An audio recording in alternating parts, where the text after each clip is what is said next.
When we're talking about crime, just because you start stealing small things like your friend's pen doesn't mean that you're gonna be a full-fledged criminal. This notion is to make sure that a world like psychopaths doesn't exist, but with the extent of our technology today, I think the world of psychopaths is something that these authoritarians want. Still, it doesn't really hurt to judge on the small things. For example, did you know that gaming while male can contribute into rape culture crisis like the one in South Africa? Rape culture in gaming, feeding a national crisis. So what this article does is it basically tries to link South Africa's rape crisis with a bunch of dicks on the internet saying mean things to women in video games. No, I'm not kidding. While this femicide may seem like an extreme topic to be discussing in the context of gaming, one needs to understand that everything starts from small actions, and rape culture in gaming absolutely feeds into this national crisis. And that's the mindset of moral guardians. Everything starts out small, and therefore it completely justifies our actions on banning the most innocuous of things that would certainly not cause freaking rape crisis. They're gonna act on the small actions that may or may not lead into rape. If it is, great. If it isn't, well, too bad, we're going to do it anyway because psychopaths say great instruction manual. To understand rape culture better, first we need to understand that it's not necessarily a society or group of people that outwardly promotes rape, although it could be. When we talk about rape culture, we're discussing something more implicit than that. We're talking about cultural practices that, yes, we commonly engage in together as a society that excuse or otherwise tolerate sexual violence. That is about as logical as, watch out, you stomping spiders or cockroaches might lead you into a serial killer of actual human beings. You know, if rape culture in gaming exists, then I wouldn't be a virgin jerking off to my 2D waifus or playing dress-up with my female characters in my fighting games. We shouldn't be waiting for mainstream media to be writing articles highlighting the flaws and problems in the scene. Mostly because they already did. This is not the first time a content creator has been involved in a scandal that has brought associated brands and sponsors in disrepute. Earlier this year, PewDiePie was removed from Disney's Maker Network, as well as having the second season of his YouTube show cancelled over a controversial article by mainstream media. Stop. Complete misinformation incoming, so I'm just gonna link you into an old video I made talking about this exact same topic. It's in the description or the top right corner. More recently, YouTuber star Jake Paul has his ties with Disney severed due to obnoxious behavior and growing complaints from neighbors about his conduct. As popularity of YouTubers has soared among brands, especially those in the gaming industry, many have burnt themselves over the volatile nature of having partnerships with human beings whose actions reflect on the brand. Oh great, more non-sequiturs. What do they have to do with anything? Wait, are you saying that PewDiePie will encourage rape culture? This man has guess how much respect he has for women. That's right.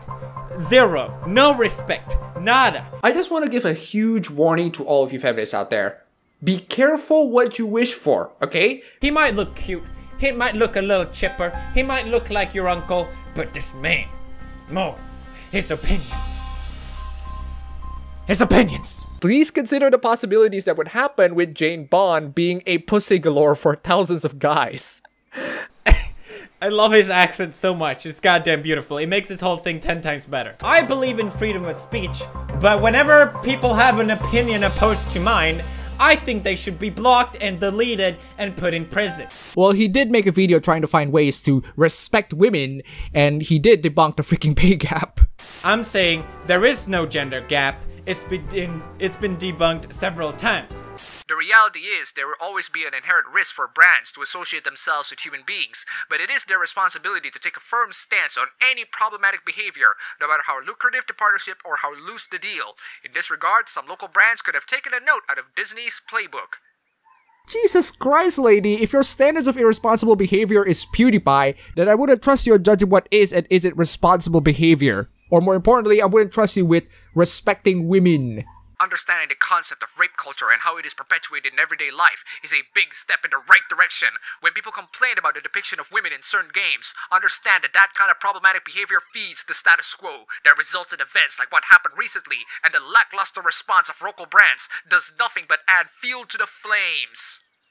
Yep, this writer actually tries to link PewDiePie, video games, and the rape culture in freaking South Africa. You know, it really doesn't make sense. If sexism in video games exists, then men wouldn't be making sexy women. They would be making ugly women. And apparently rape culture is fed through small actions, including the horrendous act of liking sexy women. Oh my god, what a horrendous crime. Oh, speaking of Lara Croft, I recently caught up into a really damn old magazine piece of the bottle of Lara Croft 3 basically saying, oh, it's cool that we have sexy women as video game characters. And I would agree, it is really damn freaking cool. It makes video games more attractive, and it makes them sell better. If you're going to sell games with ugly, unattractive women, well, good for you, but congratulations in making it a top 10. That's why we should never ever conform into these ideologues, because they're going to control the smallest things that you do. They would even control every part of your life. Isn't that right, Anita? Before we end this video, damn, I guess you guys really want to see me turn into an animation studio. Huge thanks to Lurk201, Rashid Singleton, Jonathan Robert, Corey Ray, and Stephen Wall for the pledges. You guys are absolutely fantastic. That's all for the video today. If you like this, you can go ahead, click the like button, and subscribe for more. If you wish, you can support me on Patreon. And don't forget to respect women.